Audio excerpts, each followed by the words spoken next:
Hey everyone, it's Brenda back again with another episode of Three Uniques. I'm really excited to introduce you to Russell Kennedy. Hey Russell, how are you doing tonight? Good, Brent. How are you doing? I'm doing well. So just so everyone knows, Russell is a doctor of medicine. He is a specialist in neuroscience, and he's also a stand-up comic. So tell me about that combination. How did that work together? Yeah, well, I've always been a bit of a rebel. Let's just put it that way. And I got disillusioned with allopathic medicine. I'm really kind of I don't know, a kindred spirit as far as the science of emotion. Like I study emotions and feelings and how people feel and how they react. And anxiety is kind of my specialty. And I just found in medicine, I never had enough time with the patients. I get 7 to 10 minutes and it really wasn't enough. And one of the other things about me is that I kind of see things. Like I wouldn't say I'm not psychic, but I recognize archetypes. I recognize patterns. And I would see a pattern in someone, like I could tell that they had suffered some sort of abuse as a child. And I get 10 minutes to deal with that as a medical doctor. And I just can't. So I got frustrated. So I wind up retiring out of that and going into many different fields, which you'll probably hear a little bit more about. Okay, and so you've also, and thanks for sharing that. So you've also written a book. Yeah, yeah, I got it here called Anxiety RX because I lived with anxiety for most of my life. I grew up in a family where my father was schizophrenic and bipolar. So, there'd be points where he'd be fine, and then there'd be other points where he'd be completely off the rails. So my house would go into this absolute chaos. And I think, as a result, I developed kind of an anxiety disorder because I didn't really know what to expect. Mm-hmm. And that's kind of how I went into medicine as well, because I wanted to help people the way I couldn't help my dad, really.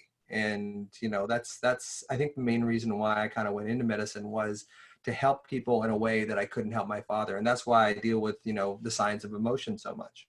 Right, and then is that what inspired you also to write the book? Yes. Yeah. It's really my own journey through recovering from anxiety and the anxiety of many of my patients too, because I use a lot of examples in it.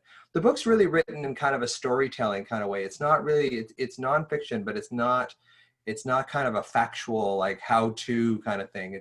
It's stories of real people and how they overcame their own anxiety and how I feel that anxiety is actually more to do with the body, stored energy in the body than the mind. And that's coming from someone who has a degree in neuroscience. So that's saying something that I focus on the energy kind of trapped in the body as opposed to attributing it all to the mind, which it isn't. It's not an issue of the mind as much as it is of the body. And that's why I wrote the book, to kind of expose that to therapists, doctors, anybody who actually struggles with anxiety, to help them understand what is actually going on with them, as opposed to just trying to deal with the nuts and bolts of the situation. Because the situation is really not the problem. The problem is this energy that's trapped in your body that you've got to get rid of, or at Right. least process. Not get rid of, process. Let me put it that way. Right. And do you intersect humor into that at all? Yes. Yeah, the book's got lots of humor in it for sure. Okay. And it's hard because, as a doctor, on one side, I think in a very academic, linear, linguistic way. And Mm-hmm. then as a comedian, I think in a very opposite way to that. So it's like the left brain doctor and the right brain kind of comic artist in me, they fight all the time. So the humor and then that it's in the book is quite authentic. Like it's not contrived or whatever. So I allowed it to come out. There's points where I tried to write jokes into the book and it just didn't work. I Right. just had to take them out because it just felt too contrived. Got it. Okay. I was just wondering if it was kind of similar as we were talking earlier about Robin Williams and the whole Patch Adams. Yeah, I think there's a little more emotional pain behind this book Got it. than Patch Adams for sure. Okay. Thank you for sharing that. So Yeah. you're also here to share your three uniques with us. So talk Yes, about it. yes. Do you want them right now? Yeah, please. Sure. Well, the first one would be I understand the science of emotion. That's what I study. I understand the science of emotion. The second one is my sense of humor. I was a doctor and a stand-up comedian, professional stand-up comedian for years. And the third is just the breadth of stuff that I've done. I've been a doctor, a corporate speaker, a yoga and meditation teacher, a neuroscientist, an author, and a stand-up comic. So just the breadth of things that I've done makes me weird. People, when I tell people that I'm a doctor, a yoga teacher, and a stand-up comedian, they kind of go, that's weird. which it kind of is. Or unique. Or unique, exactly. Well done. All right. So let's take it up to the top. What's your first one? The understanding the science of emotion. So I did master's level training at the Neufeld Institute in Vancouver to study, because I think that's where all sort of mental unwellness starts, is in childhood. And, you know, if you have trauma in your childhood that isn't resolved, it will play on you for the rest of your life. So it's really understanding where that trauma comes from. And a lot of times when we're angry at our spouse or angry at our parent, it's from something that isn't really happening now. It's something that happened in our childhood that we really never processed properly. And then it's just a reminder of that. And then we act it out, and we become, like, one of my favorite sayings is all emotional overreactions are age regressions. So when you freak out, you're probably about 6 years old. And, you know, so when two people are fighting, a couple is fighting, and they're both 6-year-olds, it's not going to go well. No, never does. Yeah. Yeah. Thank you. And then your second one.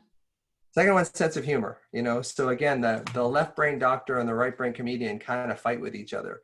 And, but, you know, I love doing stand-up. We met through Rachel Delorier, and she and I did stand-up in Vancouver for many years. And I just love stand-up comedy. I just love standing up there. And I guess it's a way for me of being heard, because as a child, you know, I never really felt that I was heard. You know, my dad basically took all the energy of the family. It was all, how's he doing? You know, is he doing okay? Is he looking like he's kind of losing it a bit?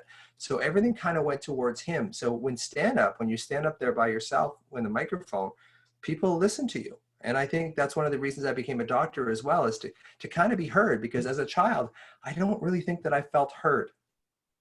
Yeah, I could definitely see that. Do you still do stand up now? Rarely. I mean, with COVID, there's nothing shut down, but I don't do too many sets anymore. I did a set at Heckler's, which is the comedy club here in Victoria, about 3 months ago, but Okay. you know, pretty rare now. Got it. And your third unique? My third unique is just the breadth of stuff that I've done. Like I said, I wrote them all down here, like MD, corporate speaker, yoga and meditation teacher. I got certified to do that in 2007. Author, I just finished writing this book. Neuroscientist and stand-up comic. Like, just sometimes my brain just fights with itself all the time, because there is this real artistic side of me, and yet there's this real skeptical, cynical left brain analyst that thinks the world's going to hell. Add father, partner, Father, son. father, yeah, father, grandfather as well. I'm a grandfather to two. Oh, wow, great. Yeah, I have 2 stepsons. I have 1 daughter. Yeah, there's a lot of things in there, you know, Right. a lot of things in there that I mean, you know, I just turned 60 about a week ago. So it's kind of like, you know, I got that in there too. Oh, and I played guitar in a band for 10 years in Victoria too. So it's Awesome. just, yeah, I don't think I can settle into one place for any length of time. And I've been married 3 times. So, you know, it's just like, I don't settle well in one particular area, I don't think. But now I'm finally settled in my 3rd marriage. You'll be happy to know. I'm really, really, really happy with my 3rd marriage. Well, that's good. Okay. Absolutely. So, because you look at neuroscience, I'm kind of curious. I want to sort of pick your brain a little bit. I hate that expression actually, but I'm going to use it. It's kind of fitting in this context. Sure. With 3 uniques and asking people to share your 3 uniques, you know, with the world. What's your sort of stance on that in your background? Talking to people with anxiety, even just the idea of sort of defining yourself, or, you know, I'm kind of curious what your sort of thought process was, even coming up with it for this evening for our conversation. How I define myself as a neuroscientist or an emotional scientist, or just the whole aspect of like defining your 3 uniques. How was that for you, and oh, yeah. and the concept of it? It was interesting, because I was going to put rebel in there too, you know, because I've never really done anything, you know, in a very standard kind of way. I guess I went through med school in a standard kind of way. So when I thought about the 3 uniques, it was like, well, everybody, you know, I thought, well, a doctor, it's like, well, there's lots of doctors out there. That's not really all that unique. And then I thought, well, it is kind of unique in a way. So I really sort of messed with what is unique? Like, is unique like you're the only one that does this? Yeah. Or is unique just something that's kind of most people don't do that you do? So that's kind of how I approached it. Because initially I looked at it like, well, what do I do that nobody else in the world does? Well, I don't know. I don't know. I guess, there's not too many physician stand-up comedians. I guess that's kind of a rare thing. I think there's a few in Britain, but not too many in North America. Right. Yeah, my whole idea behind it is that it doesn't have to be like you're the unicorn, the only person. It's a combination of like who you are, what you're passionate about, your experiences, your knowledge, skills, abilities, all those things kind of mesh together, right? That make you unique. So you could Yeah. be a doctor and a stand-up comedian in Japan, but then there's other factors that you just talked about as you explained your three uniques that somebody else that's living in Japan may not have. Right. I get it. Yeah. Yeah. So it really had me think, okay, what does unique mean? I kind of wrote it down, like, what does unique mean? I even looked it up just to sort of get a better handle on exactly where this is kind of going. Mm-hmm. And yeah, I think, my whole thing is all about connection. I think anxiety comes from this lack of connection to yourself. That's where I believe anxiety ultimately comes from. All anxiety is separation anxiety. So when I think unique, part of me has that thing like, well, that's sort of separating me from other people in a way. And so that's how I kind of looked at it in sort of, well, how am I unique in a positive way? How am I unique in a negative way? Like as a medical doctor, I kind of, I'm not that crazy about allopathic medicine. I love doctors, but medicine, the way it's practiced now, I'm not that crazy about it. Lots of drugs, lots of things that, we just don't take the time anymore to really feel our patients.